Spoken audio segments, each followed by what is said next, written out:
ကဲအားလုံးပဲမင်္ဂလာပါဒီနေ့ကတော့ပေါ့နော်ကျွန်တော်တို့ဒီ future proof အတွက်ပြောမှာပေါ့နော်ကျွန်တော် future proof အနေနဲ့ကြည့်မယ်ဆိုလို့ရှိရင် AMD ကပိုကောင်းတာလား Intel ကပိုကောင်းတာလားအဲ့ဒါနဲ့ပတ်သက်ပြီးကျွန်တော်နည်းနည်းရှင်းပြပေးမယ်ကျွန်တော် future proof ဖြစ်အောင်ဘာကိုကြည့်ရမှာလဲဆိုတော့ကျွန်တော်က socket ကိုကြည့်ရမှာပါကျွန်တော် motherboard socket ပေါ့နော်ဘာလို့ဆိုတော့socket ပေါ်မှာမူတည်ပြီးတော့ CPU generation ဘယ်နှခုသုံးလို့ရလဲဆိုတာကွာတယ်ဗျဥပမာဗျာAMD ဆိုလို့ရှိရင်သူက2016ကနေအခုဆို2026ပေါ့ဗျာပြောမှဆို17နှစ်လောက်ပေါ့နော်ဒီ17နှစ်အတွင်းမှာ AMD socket 2မျိုးပဲသုံးရတယ် AM4 socket နဲ့ AM5 socket အဲ့ဒါတော့မှ AM5 socket တက်တမ်းမကုန်သေးဘူးเนาะ AM5 socket ကပြောမှဆိုရှင်နောက်ထပ်2နှစ်3နှစ်လောက်ထွက်တဲ့ CPU အသစ်ကိုလည်း support လုပ်အောင်ပါဒါ AMD ကလုံးဝသူက sure confirm ပေးပြီးသားပြောမှဆိုရှင်ဒီ12နှစ်13နှစ်အတွင်းမှာ AMD က socket 2မျိုးပဲသုံးပါကျွန်တော်ဒီ AM4 socket ဆိုလို့ရှိရင်သူ support လုပ်တဲ့ CPU က Ryzen 1000 series Ryzen 2000 3000 4000 5000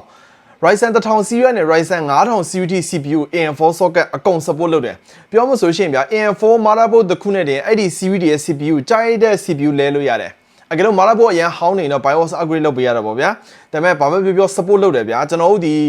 performance ပိုထွက်ဖို့အတွက်ကျွန်တော် motherboard လဲဆရာမလို့ CPU လဲလိုက်ရင်ရပါတယ်ဘာကြောင့်လဲဆိုတော့ same socket သုံးလို့ရတယ်အဲ့ဒါအရင်အဆင်ပြေတယ်အခုဒီ AMD ရဲ့ AM4 socket တော့ပြောမှဆို2016နဲ့2022ထိထွက်သွားတဲ့ CPU တွေကိုတော့ AM4 socket ပဲသုံးတယ်ဒီ2022နဲ့2026လောက်မှနောက်ထပ်2နှစ်3နှစ်လောက်2029လောက်ထိသွားလောက်နိုင်တယ်အဲ့ဒီလာတဲ့ CPU အကုန်လုံးတော့ AM5 socket ပဲတောင်းပြောမှဆိုရှင်ဗျာ AM5 socket ကကျွန်တော်ဒီ9000 series CPU ပြီးလို့ရှိရင်8000 series 9000 series အခုချိန်ဒီ AM5 သုံးနေတော့မယ်နောက် new generation ကိုလည်း AM5 ပဲသုံးမယ်တဲ့ AMD က confirm လုပ်ပြီးသွားပြီပြောမှဆိုရှင်ဗျာကျွန်တော်တို့ဒီခဏ CPU လဲချင်တဲ့လူတွေအတွက်က future proof အရန်ဖြစ်တယ်ကျွန်တော်တို့ဒီ CPU လဲရင်မာလာဖို့လဲဆရာမလိုဘူးအရန်တက်တာတယ်တော်တော်လေးကိုအဆင်ပြေတဲ့AMD လုပ်ပေးထားတာတော်တော်လေးကိုအဆင်ပြေတယ်ပြောမှဆိုရှင်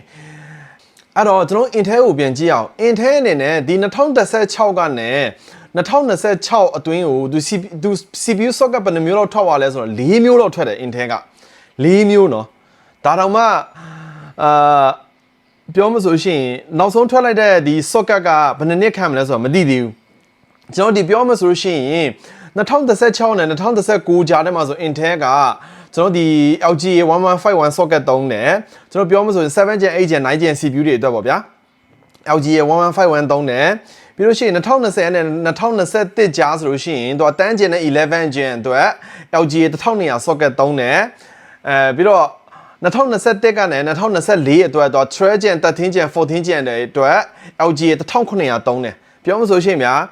12 Gen 13 Gen 14 Gen က motherboard တက်10 Gen 11 Gen motherboard တက်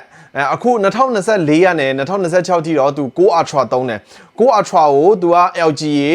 1851သုံးတယ်အဲ့တော့ပြောမှဆိုရှင်အခုကသတင်းဆိုးတစ်ခုထွက်နေတယ် Intel ကလာမဲ့ new generation မှာပြောမှဆို9 Ultra ဆိုတော့လဲ15 Gen ပဲเนาะ15 Gen ကိုသူ socket LGA 1851 1851သုံးတယ်ဒါပေမဲ့လာမဲ့ new generation Ultra ကိုသူက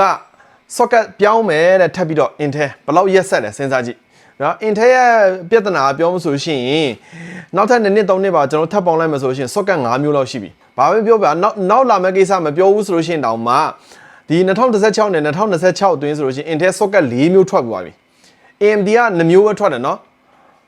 တော်မှသူ့ရဲ့ AM5 socket နောက်ထပ်2နှစ်3နှစ်လောက်ခံအောင်ပါ Intel က4မျိုးထွက်သွားပြီနောက်လာမယ့် generation က socket ကနောက်ဆုံး socket သုံးမသုံးမသိသေးဘူးအမှဘယ်လောက်กว่าလဲဆိုတော့စဉ်းစားကြည့်လိုက်တော့အရန်ဒုက္ခရောက်တဲ့ Intel သုံးတဲ့လူတွေကျွန်တော်လည်း Intel အရင်တော့ Intel မှာ Intel အရန်အားပေးချင်တယ်ဗျာဈေးလည်းကြီးတယ်ဗျာ AMD နဲ့ဆိုင်လို့ရှိရင်ပြီးတော့ခုနပြောသလိုမျိုး Intel CPU ကိုလေလဲတိုင်းမာလာဖို့ပါလိုက်လဲရတယ်အဲ့ဒါတော့ထားလိုက်ပါတော့အသစ်စင်တဲ့လူအတွက်တော့ပြဿနာမရှိဘူးဘာလို့ဆိုကွာ CPU ဝယ်တိုင်းမာလာဖို့ဝယ်ရမှာပဲဒါပေမဲ့ကို2နှစ်3နှစ်သုံးပြီးမှပဲကွာကိုရဲ့ set ရဲ့ performance လေးကိုနည်းနည်းမြင့်ချင်တယ် CPU လေးလဲချင်တယ်ဆိုတဲ့လူတွေကနည်းနည်းဒုက္ခရောက်သွားပြီအဲ့ချိန်မှာဘာကြောင့်ဆိုမာလာဖို့ပါလိုက်လဲရမှာပတ်စံအများကြီးပို့ကုန်တယ် Intel platform ဆိုလို့ရှိရင်ဒီနေရာမှာ AMD platform ဆိုလို့ရှိရင် same socket ဖြစ်တဲ့အတွက်ကျွန်တော်ကမာလာဖို့လဲဆရာမလိုဘူးဒါကတော့ future upgrade လုပ်တဲ့လူနောက်တစ်ချက်က surface တမအတွက်လည်းဒုက္ခရောက်တယ်တဘောက4-5နှစ်လောက်သုံးပြီးသွားပြီအဲ့ချိန်ကျရင်ကွာ CPU ပြတ်တယ်ဆိုလို့ရှိရင် CPU ကဝယ်လို့အဲ့ CPU ကိုပြန်ဝယ်လို့မရဘူးလုံးဝနောက်ဆုံးထွက်တဲ့ CPU ဝယ်ရမယ်ဆိုလို့ရှိရင်မာလာဖို့ပါလဲရတယ်ဘာကြောင့်လဲဆိုတော့ socket မတူတော့ဘူးလေမာလာဖို့ပြည့်ခဲ့ရင်လည်းဒီပြဿနာပဲမာလာဖို့ပြည့်ခဲ့ရင်လည်း CPU ပါလဲရတယ်ဘာကြောင့်လဲဆိုတော့ ကိုလိုချင်တဲ့မာတာဘုတ်အပြင်မှာဝယ်လို့မရတဲ့ခါကျတော့နောက်ဆုံးမာတာဘုတ်ဝယ်တဲ့အချိန်မှာ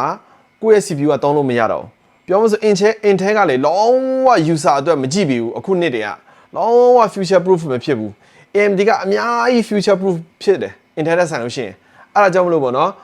အခုနောက်ပိုင်းကျွန်တော်တို့လည်းတော်တော်လေးကို AMD ကိုရောင်းလာတာများတယ်ဘာလို့ဆို performance နဲ့ Intel လိုမျိုး Intel နီးနီးလောက်ကိုကောင်းလာပြီဗျာ gaming performance ဆို Intel တောင်ပိုကောင်းသေးတယ် AMD ကဘာမှမဆိုင်ဘူးကျွန်တော် H3D CPU နဲ့ Intel CPU တွေရဲ့ gaming performance ကအရန်กว่าတယ်